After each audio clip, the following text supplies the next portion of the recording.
নমস্কার, আপনারা দেখছেন গ্লোব টিভি, সবার পাশে সবার সাথে। গ্লোব নিউজ নিয়ে এখন আমি সুপর্ণা রয়েছি আপনাদের সঙ্গে। এক নজরে দেখে নেব আজকের বিশেষ বিশেষ খবর। স্কুলে গিয়ে আর বাড়ি ফিরল না ছাত্রী। নদী পাড়ের বিস্তীর্ণ এলাকায় নামছে ধস। পরীক্ষার্থীদের কাছ থেকে উদ্ধার মোবাইল। জঞ্জাল স্তূপে বিপুল পরিমাণ ভোটার কার্ড। সবজি বাজারে অভিযান। লাগাতার বর্ষণ, বন্ধ যোগাযোগ।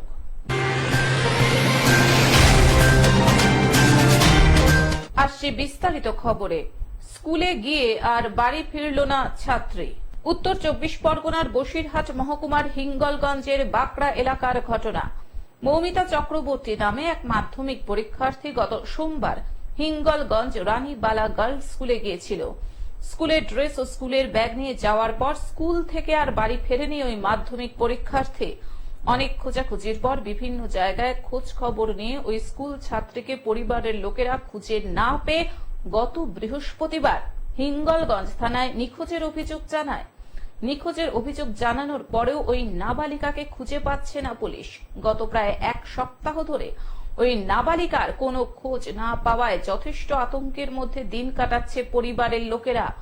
নাবালিকার মা অর্পিতা চক্রবর্তী বিড়ি শ্রমিক ও তার বাবা মৃত্যুঞ্জয় চক্রবর্তী কোনো ক্রমে ভ্যান চালিয়ে সংসার চালায়। দারিদ্রতার মধ্যেও ভালো করে পড়াশোনা শেখাচ্ছিল কন্যা সন্তানকে। তার মধ্যে এই নিখোঁজের ঘটনায় একেবারে ভেঙে পড়েছে তার মা ও ঠাকুমা। তার বই ও স্কুলের জামা আঁকড়ে পড়ে রয়েছে তারা। দাদা, আমার মেয়ে স্কুলে গেছে সোমবারের দিন, প্রতিদিন তো যেরকম যায় সেইভাবে আমার বাচ্চাটা চলে গেছে। রানীবেলা গার্ল স্কুলে পড়ে। আমরা খবর পাই 4টে, 4:30 নাগাদ যে বাচ্চাটা আমার আসছে না। এই পর্যন্ত দেখি সেই মেয়ে আমার সেই জায়গাতে 7 দিন হয়ে গেল, কোনো খোঁজ খবর নেই। আমরা প্রশাসনের কাছে গেছি, দরজায় গিয়ে তাদেরকে সবই জানাইছি, তারা আশ্বাস দিয়ে যাচ্ছে আপনাদের মেয়ে পাবেন, চিন্তা করবেন না, তো পাবো করে। এই 7 দিন হয়ে গেল, আর কতদিন ওয়েট করা যায়? শুধু বলতে ওয়েট করুন। কি নাম আপনার? আমার মেয়ের নাম মৌমিতা চক্রবর্তী, রানীবালায় গার্লস হাই স্কুলে পড়ে। কোন ক্লাস? ক্লাস 10-এ পড়ে। এই সামনে মাধ্যমিক দেবে। দাদা, আমরা চাই আমার বাচ্চা আমার বুকে ফিরিয়ে দিতে। মৌমিতার মা বলেন, আমরা চরম উৎকণ্ঠার মধ্যে রয়েছি, তবে জোর কদমে তদন্ত চালাচ্ছে হিঙ্গলগঞ্জ থানার পুলিশ। ওই রকমই স্কুলে গেছে, আমরা জানতেছি যে স্কুলেই গেছে। 4টে যখন বেজে গেছে সব বাচ্চারা আসতেছে, আমাদের মেয়ে কেন আসছে না? সেইয়াতে আমি বৌমার বলতেছি, বৌমা আমার মন কিন্তু ভালো লাগছে না, সবাই আসতেছে, তার কেন পাত্তা নেই। তাই আমি যাওয়ার ছুটি বেরোলাম যে মেয়ে বন্ধু কেটা আছে। তা মেয়ে বন্ধু তো অনেক আছে, তা চিনি না, তবে একটারে চিনি, তার বাড়ি গেলাম। তার বাড়ি যেই জিজ্ঞাসা করলাম, বললো কি আমার শরীর খারাপ, আমি স্কুলে যাইনি।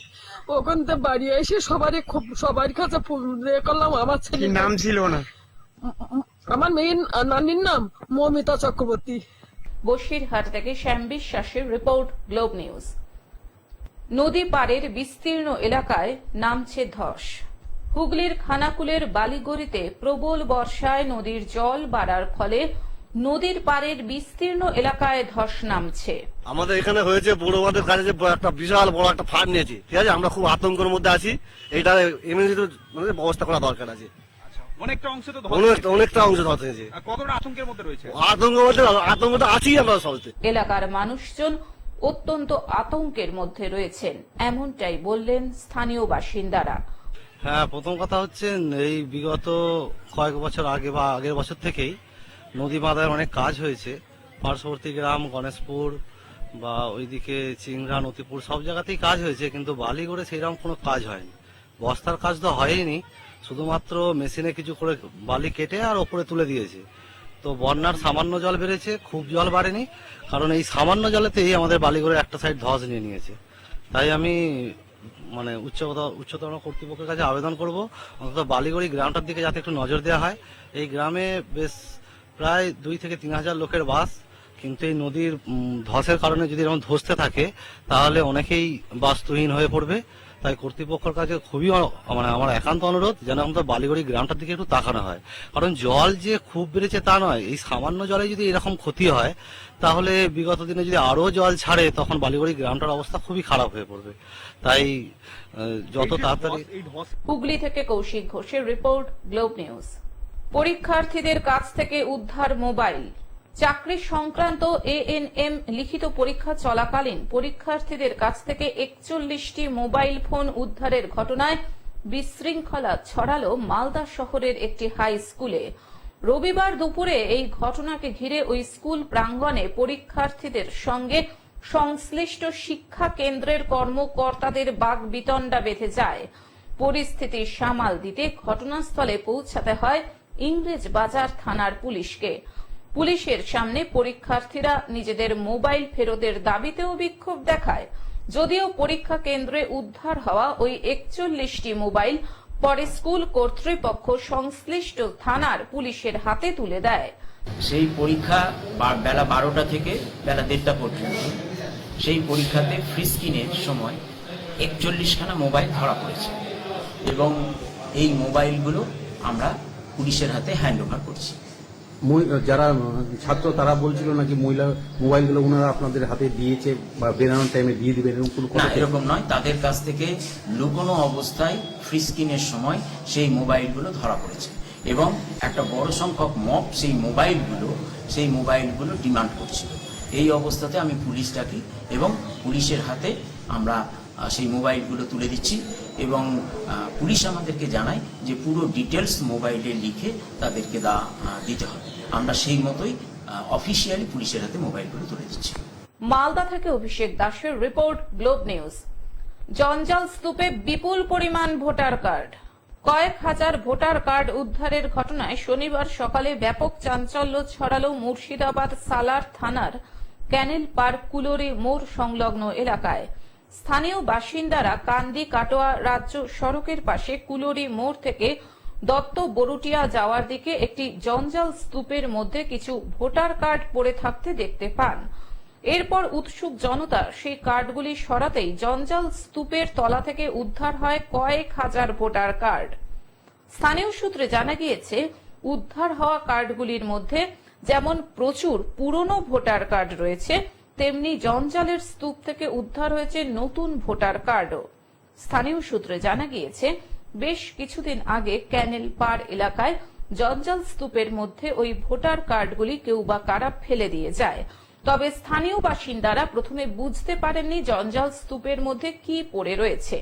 দুদিনের বৃষ্টিতে জঞ্জাল স্তূপ কিছুটা ধুয়ে ক্যানেলের জলে মিশে যাওয়াতে ভোটার কার্ডগুলো বেরিয়ে পড়ে।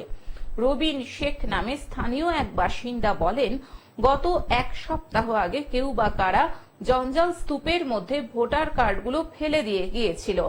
আমরা পূর্বপাড়া গ্রামের কয়েকজন বাসিন্দার ভোটার কার্ড ওই এলাকায় খুঁজে পেয়েছি। বিষয়টি সেই সময় পুলিশ প্রশাসনকে জানানো হয়েছিল। স্থানীয় সূত্রে আরো জানা গিয়েছে, মুর্শিদাবাদ ছাড়াও সংলগ্ন পূর্ব এবং পশ্চিম বর্ধমান জেলার প্রচুর ব্যক্তির ভোটার কার্ড তারা ওই জঞ্জালের স্তূপের মধ্যে পেয়েছেন। সালার থানার এক আধিকারিক জানিয়েছেন, ক্যানেল পার থেকে ভোটার কার্ড উদ্ধারের ঘটনার পরে পুলিশ এলাকাতে গিয়েছিল এবং এরপরে বিডিও অফিসের সাথে তারা যোগাযোগ করে। যে ভোটার কার্ডগুলো ক্যানেল পার থেকে উদ্ধার করা হয়েছে তার কোনো ডকুমেন্ট ভ্যালু নেই বলেই সেগুলোকে নষ্ট করে দেওয়া হয়েছে এবং ক্যানেল পারে ডাম্প করা হয়েছিল। এর জন্য তো এটা আপনার কি বলছি যে নির্বাচনের নামে প্রহসন ঘটেছে, যার ফলে জবরদস্তি মানুষের কাছ থেকে ভোটার কার্ড কেড়ে নিয়ে রেখেছিলেন। আজকে এটা একটা মানে ঘৃণা এবং জঘন্যতম জিনিস যে এই সরকার যারা আছে, বিশেষ করে পঞ্চায়েতে, তাদের ইমিডিয়েট আপনার পদত্যাগ করা উচিত। বিশেষ করে আপনার সালার এলাকায় বা গোটা কানি মহকুমায় সর্বত্র একই অবস্থা। মুর্শিদাবাদ থেকে রক্তিম সিদ্ধান্তের রিপোর্ট, গ্লোব নিউজ। সবজি বাজারে অভিযান। আলু পেঁয়াজ সহ কাঁচা সবজির মূল্য বৃদ্ধিতে নাজেহাল অবস্থা সাধারণ মানুষের। আর মূল্য বৃদ্ধি রুখতে রাজ্যের পাশাপাশি পশ্চিম বর্ধমান জেলার বিভিন্ন সবজি বাজারে অভিযান চালানো হচ্ছে জেলা প্রশাসনের পক্ষ থেকে। আজ পশ্চিম বর্ধমান জেলা শাসক ও মহকুমা শাসকের নির্দেশ মতো ম্যাজিস্ট্রেট বিকাশ দত্তের নেতৃত্বে বরাকর সবজি মার্কেট ও কুলটির সবজি বাজারে অভিযান চালানো হয়। এদিন দোকানদারের কাছে আলু পেঁয়াজ সহ কাঁচা সবজি বেশি দামে বিক্রি হচ্ছে কিনা তা যাচাই করা হয়। এই অভিযানে ছিলেন magistrate Bikash Dutta, enforcement, agri marketing আধিকারিক সহ স্থানীয় প্রশাসনের আধিকারিকেরা। জেলা শাসক এবং মহকুমা শাসকের নির্দেশ মেনে এনফোর্সমেন্টের লোকেরা, এগ্রি মার্কেটিং এর লোকেরা এবং সাধারণ প্রশাসনের লোকেরা মিলে আমরা মার্কেট ভিজিট করলাম। কীরকম দাম আছে, বেশি নিচ্ছে না কম নিচ্ছে, এর একটা আমরা আসানসোল থেকে সৌমিত্র গাঙ্গুলির রিপোর্ট, গ্লোব নিউজ। লাগাতার বর্ষণ, বন্ধ যোগাযোগ। গত কয়েকদিন ধরেই অন্যান্য জায়গার সঙ্গে জলপাইগুড়ি জেলা জুড়ে চলছে হালকা থেকে মাঝারি বৃষ্টিপাত। লাগাতার বৃষ্টির জলে ভিজে নরম হচ্ছে মাটি। এছাড়াও নিকাশি নালা নির্মাণের জন্য চলছিল গাছের গা ঘেঁষে গর্ত খোঁড়ার কাজ। এরই প্রতিফলন দেখা গেল রবিবার জলপাইগুড়ি সদর ব্লকের খড়িয়া অঞ্চলের পান্ডাপাড়া কালীবাড়ি এলাকায়। রবিবার গভীর রাতে রাস্তার পাশে প্রায় 200 বছর ধরে দাঁড়িয়ে থাকা গাছ নিজে থেকেই উপড়ে পড়ে জলপাইগুড়ি হলদিবাড়ি পথের ওপর। আর এতেই সকাল থেকেই বন্ধ জলপাইগুড়ি শহর থেকে বাংলাদেশ সীমান্ত লাগোয়া শহর হলদিবাড়ির সঙ্গে সড়ক পথে যোগাযোগ ব্যবস্থা। ঘটনা প্রসঙ্গে স্থানীয় বাসিন্দা সমীর চন্দ্র দে জানান, গাছের গা ঘেঁষে ড্রেন নির্মাণ করা হচ্ছে, সেই কারণেই হয়তো গাছের শিকড় আলগা হয়ে গিয়েই এই বিপত্তি। এত বড় গাছ রাস্তার উপরে পড়ে থাকায় বন্ধ হয়ে গিয়েছে হলদিবাড়ি জলপাইগুড়ির মধ্যে যাতায়াত ব্যবস্থা। গাছ করে গিয়ে রাস্তাটা বন্ধ হয়ে আছে, এখন তো অসুবিধা হচ্ছে। হলদিবাড়ি জলপাইগুড়ি রোড বন্ধ। হলদিবাড়ি রোড জলপাইগুড়ি কালীবাড়ির সামনে ওই জায়গাটা কি গাছ পড়েছে? বড় একটা কি সেটাই করছে আর কি। এখন অসুবিধা, এরকম অনেকগুলোই গাছ আছে আশেপাশে, কিন্তু আলগাভাবেই আছে। রাতের বেলার জন্য হয়তো কোনো দুর্ঘটনা ঘটে নাই। পুরো রাস্তা বন্ধ। পুরো রাস্তা বন্ধ আছে। জলপাইগুড়ি থেকে সায়ন সেনের রিপোর্ট, গ্লোব নিউজ। এখন থেকে গ্লোব টিভি দেখুন আপনার স্মার্টফোনেও। গুগল প্লে স্টোর অথবা অ্যাপল স্টোর থেকে ডাউনলোড করুন গ্লোব টিভি লাইভ অ্যাপ এবং জিও টিভি অ্যাপ। এছাড়াও জিও ফাইবারেও গ্লোব টিভি দেখুন। আজকের মতন গ্লোব নিউজ এখন এই পর্যন্তই। দেখতে থাকুন গ্লোব টিভি, সবার পাশে সবার সাথে। নমস্কার।